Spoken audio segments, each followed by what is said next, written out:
Welcome to the second to last session, which is the fourth theory session. And as our first talk, we have Yash, who's has claimed as our own, giving a talk about round robin sampling protocols. Okay. Thanks for the introduction. Yeah, I'm Yash. This is joint work with Ran Cohen, Jack Durner, and Abhi Shalab. All right, so I'd like to start by introducing the parse of tau, which is, you can think of it as basically a string that comprises a number of elliptic group curve points. And the ith curve point in this vector is of the format tau raised to the power I times the group generator, where tau is some randomly chosen element from the base field CQ. It turns out that this is a fairly useful format for a reference string in that this serves as a structured reference string for a number of applications, including polynomial commitments, snarks, and so forth. It was initially introduced in the context of, I think, the strong Diffie-Hellman problem by Bonnet and Boyen. And to our knowledge, this format of structured reference string has been deployed in a number of scenarios, including Filecoin, Ethereum, Zcash, and probably others. And so it is interesting as an object. And as with every structured reference string and every application that uses a structured reference string, there is this problem about where the structured reference string comes from. Right? It's specifically in this context, tau must remain secret, and that if an adversary in like the snark game, for example, were to learn tau, then it completely breaks soundness. In the case of polynomial commitments, it means that the commitment is no longer binding and so on. And this is in direct tension with the fact that there is no public coin sampling algorithm for this parse of tau string. In particular, it's hard to keep tau secret and also sample a string that has this format. So of course, with a TPMPC, the natural solution to consider is to sample this structured reference string inside of an MPC so that none of the parties that are involved in the MPC actually learn the trapdoor for the string. This approach has been adopted in practice as well. In this entire sequence of works. And I'm going to talk a bit about what we want from such an MPC. So to begin with, we would like security against all but one corruptions, which is in some sense minimizing the amount of trust, given that we are in the context of using a multi-party protocol. We want such a protocol to be scalable because we want anyone who's interested in using the string to also be able to contribute to its production. And finally, we want guaranteed output delivery. We ultimately do want the SRS string. Like getting the SRS is just the first step in actually instantiating the system. So without the SRS, there is no system. And so we would like a guarantee that this SRS will be produced from this MPC. All right, so let me talk a bit about how we can instantiate such an MPC canonically, not using any genetic theorems for this, but like this is a simple protocol that we can use to sample such an SRS. A useful building block for such a protocol is this update function, which is defined here. The update function takes two inputs. The first one is some vector of elliptic curve points. The second input is this tau b value, which is sampled from the base field or taken from the base field. And the output of this update function is something that I'm going to call TAB, given that this thing was A and this thing was B. And the ith element of TAB is going to be the ith element of A multiplied by the scalar tau B raised to the power I. So the observation that I want to make here is that if the input TA vector is a well-formed parse of tau SRS, then the output TAB vector is also going to be a well-formed parse of tau SRS. This is going to be a useful property. In particular, we could chain multiple applications of this update function. So we start with just a vector of the group generator repeated many times. This, you can think of this as a degenerate SRS. We can then update it with tau A, update the result with tau B, and so on and so forth until we get some result that combines all of the tau values that we put in as inputs. So to give it a name, I'm going to call the trapdoor for the output SRS tau ABC. And observe that this tau ABC value is simply the product of all the input tau A, B, and C values. So this leads to a natural MPC protocol, or a natural template for MPC protocols, in which each party picks its own tau value or its own contribution to tau, puts it into the update function, updates the t value that it got from the last one, and sends it to the next. And so each party in the system keeps updating this SRS value until we get our output. So what do we achieve with this? Notice that unless all the parties in the system are corrupt, the tau ABC value, which is the trapdoor for the output SRS, is completely hidden. And as for guaranteed output delivery, there's a simple way to make this protocol robust to non-responsive parties, which is in case a party, let's say Bob in this scenario, refuses to put his contribution out in time, we can substitute some sort of canonical input for Bob's input to the update function. All right, and to make things a bit more explicit, I'm going to specify that all of these outputs go onto some public broadcast channel. All right, so I want to make a few observations about how this protocol is structured. The first one is that all the inputs are random, in that there is no there are no private inputs, so to speak, when the protocol starts. There is only the random tape that is consumed by the parties as the protocol progresses, which is of course private. But yeah, and the next point is that it has a round robin structure. And what I mean by this round robin structure is that there are n sequential broadcast rounds, that every party broadcasts its message, and then the next party broadcasts, takes its input the previous one, and broadcasts the next message, so on and so forth. And it doesn't particularly matter in which order the parties go. And finally, we get guaranteed output delivery with this templated protocol with resilience to n-1 corruptions. So we call such protocols strongly player replaceable round robin protocols. It's kind of a mouthful, so I'm going to call it an SPR3 protocol for the sake of this talk. So our main result in this paper is a compiler, which takes as input an SPR3 protocol of the format that I described in the previous slide. And it produces a protocol that achieves basically the same functionality with the additional property that it's the number of rounds that it takes to realize the functionality is significantly compressed. If you remember, the SPR3 protocol is linear in the number of parties that are involved. So we started with something that took n rounds, and now we produce something that takes square root n rounds that computes basically the same thing with the same security guarantee that we get guaranteed output delivery.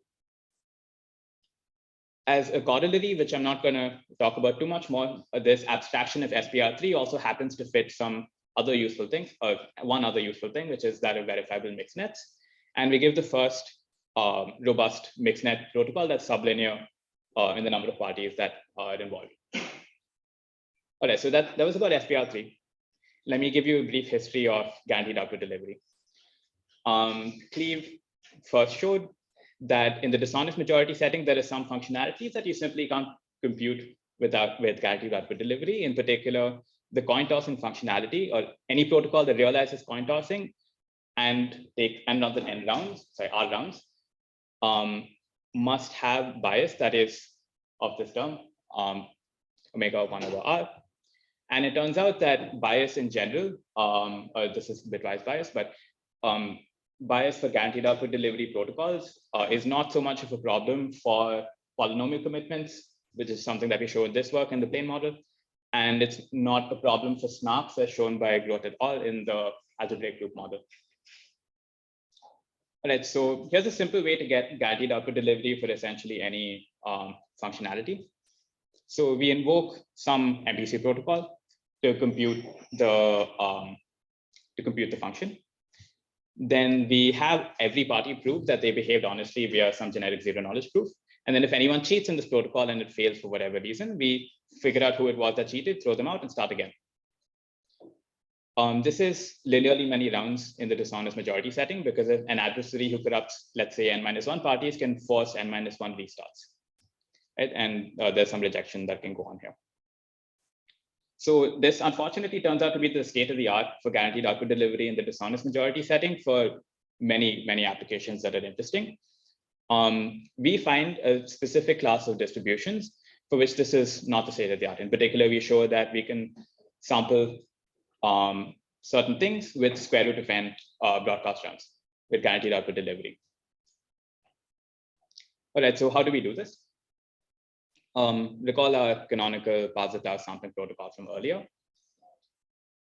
I'm going to make this modification where instead of having n parties go in sequence, I'm going to divide up all of these n parties into batches of square root n parties. Now, each committee is of size square root n, and there are square root n committees. And instead of directly applying this update function, each committee invokes a functionality that takes as input the previous thing from the broadcast channel and then produces the next thing that goes onto the broadcast channel. And now this functionality can be instantiated by a constant run protocol through generic MPC theorems from the literature. So what does this achieve? Each functionality, or rather each committee, now consumes a constant number of rounds in order to compute its output. And there are square root n committees, so we get a total of square root n, like order of square root n rounds in order to get the output. This is great, but this doesn't work. We're barely halfway through the talk. The part that I sort of hand waved here was that the instantiation of each of these functionalities is with a protocol that only achieves security with the bot.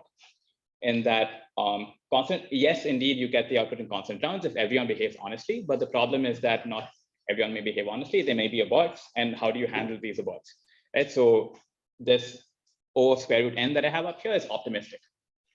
And as cryptographers, we don't like to be optimistic. So we need to figure out how to get rid of this optimism. So let's get into what the problem is exactly. We have, for example, Alice, Bob, and Carol, who invoke a functionality to compute update, and this update functionality fails. So with this tool of publicly verifiable identifiable abort, also a mouthful, PVIA, we have this nice property that in case of a failure, the functionality identifies some party that induced the failure and tells the rest of the world who caused this problem. So a simple way of dealing with this is once we kick out the person we don't like, we restart the protocol again and are able to get our output that we wanted, assuming nobody cheats. Again, this doesn't really completely solve the problem. This is just a layer elimination framework from earlier. Each committee needs square root of n restarts in the worst case, because the adversary could put up to square root of n parties within the committee, like all the parties in the committee. And there are square root of n committees in total. So accounting for these two facts, we are back in the regime where we need linearly many rounds in the number of parties to finally get our output. Right, so we need some way of fixing this problem. We really need to retain this square root n thing in our higher level protocol. So I'm going to do something like this. Rather than have all the committees operate in sequence, I'll instruct all of the committees to operate in parallel. In particular, all of the committees are at the same time going to try and compute the output for their part of the function. Right, and I'm going to call this a virtual round. So there are different possible outcomes. One outcome is that a committee is not successful, in which case this is an abort, and we need to have some way of handling this. What we basically do is we identify the party that induced the abort and then ask the committee to try again in some subsequent round. I'm going to color such a committee red in this event. Another possible outcome is that a committee is successful in executing its part of the virtual round, in which case it produces its output to put onto the broadcast channel, and it's done. If you remember, every party in a SPR3 protocol speaks once and doesn't have to be online after that. And so this committee, which is successful, can simply retire. And that's a green committee. The third possible outcome is the committee succeeds, but an earlier committee, that is a committee that has, for example, a smaller lexicographic index, is already successful, and this virtual round was already considered a success. And we have no use for the output of this committee in this case. In this case, I'm going to color this committee yellow, and we will request that these parties come back again in the next round and try and produce an output. So that's how our protocol is going to proceed. In every situation, a committee either retires because they produce an output, or they eventually just degenerate into nothing. And the protocol proceeds until we get an output. Okay, so what is this achieved? Accounting for all the rounds involved in the procedure, I'm going to claim that every committee can be read at most square root of n times, because every party, a committee is colored red only in case of a cheat, and in case of a cheat, a party is thrown out, and there are only square root of n parties. So yeah, that's it. The committee can be red only square root of n times. The committee can be green at most once because the whole committee disappears after the event and so is no longer needed again. And the committee can be yellow at most, again, up to square root of n minus 1 times, because the committee is yellow only if another committee succeeded in the same virtual round, and there are only square root of n other committees.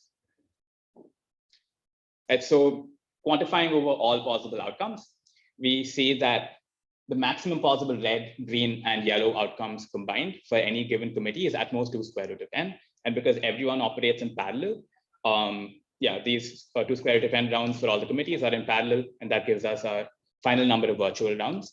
And if you recall, each virtual round can be instantiated in a constant number of actual broadcast rounds. And this gives us a final theorem, which is that we get a protocol that is assured to terminate in square root of n real broadcast rounds with security against a dishonest majority. All right, so let me say a bit about bias. One part that I haven't really talked about is that we don't realize exactly the same functionality as the input protocol to the compiler. There is this new annoying rejection sampling interface that this new protocol enables that wasn't around earlier. But we show that for both of our applications, that parse of tau and verifiable mixnets, this interface is essentially useless, and that the output object is just as secure as whatever went in.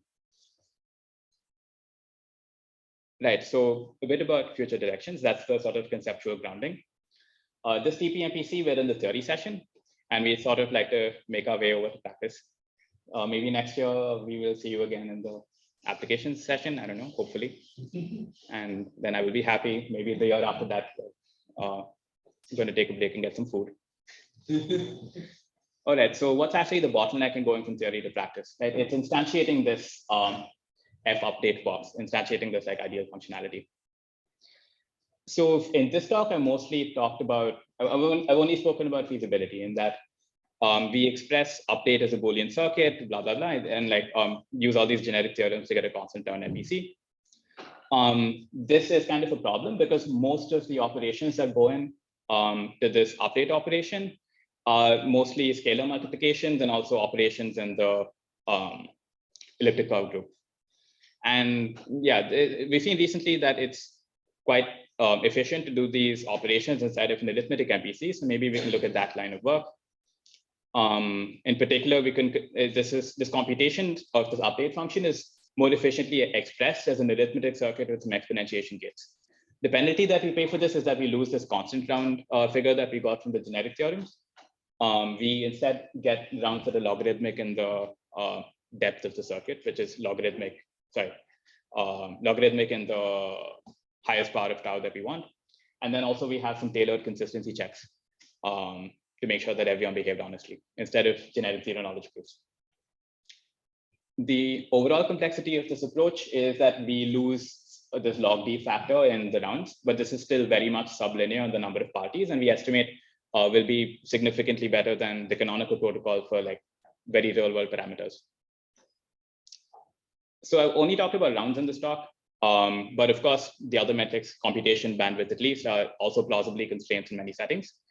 We identified this notion of latency due to exponentiations. If we don't care about bandwidth, the number of exponentiations that you have to do end to end from start to finish of the protocol could actually be the relevant efficiency metric to optimize for. And we show in this work, actually, we give an estimate as to how our protocol performs for this particular metric. And we show that it is better than the canonical protocol, again, for many real world parameters. In some work in progress, and moving this to the practical side, we observed that basically we don't need this full-blown publicly verifiable, identifiable abort. In particular, we can relax this functionality a bit so that we don't care about privacy of inputs in certain cases.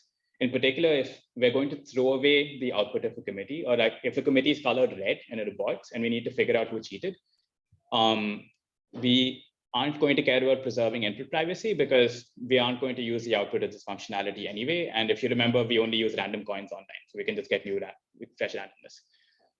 In some work in progress, we sort of clarify exactly what we need from this functionality. And we show that we can instantiate this functionality or rather realize it with a protocol that's within a small constant factor of standard security of the bot arithmetic MPC for the order of D gates, which again is the largest part of tau in the computation. Okay, and with that, I'm happy to take questions. Thanks for your attention.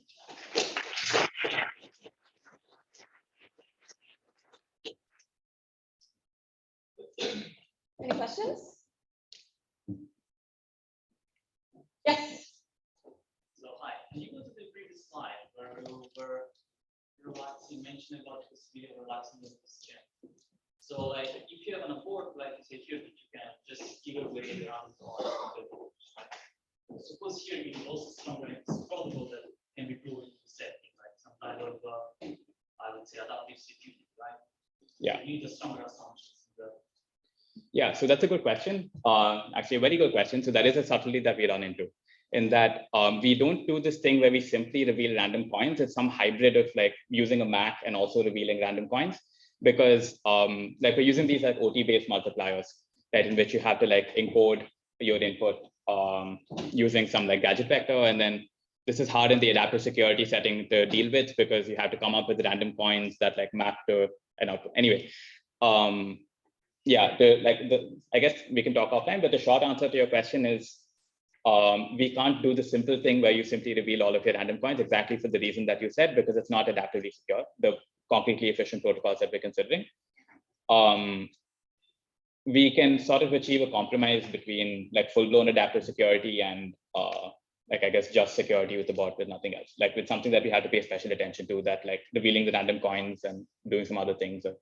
Maybe take it. Solution that doesn't rely on using adaptive security or OT. Okay. So for like lower level primitives, I guess we cheat a lot and we like heavily abuse the random oracle. So we are able to get adaptive security in that sense. But yeah. Thank you. Other questions? All right, I have one question for Yash. Have you guys considered DC security? Yeah, in fact, all of our theorems are proven in the UC framework. Nice. Okay. Not a planned question at all. Let's thank Yash again.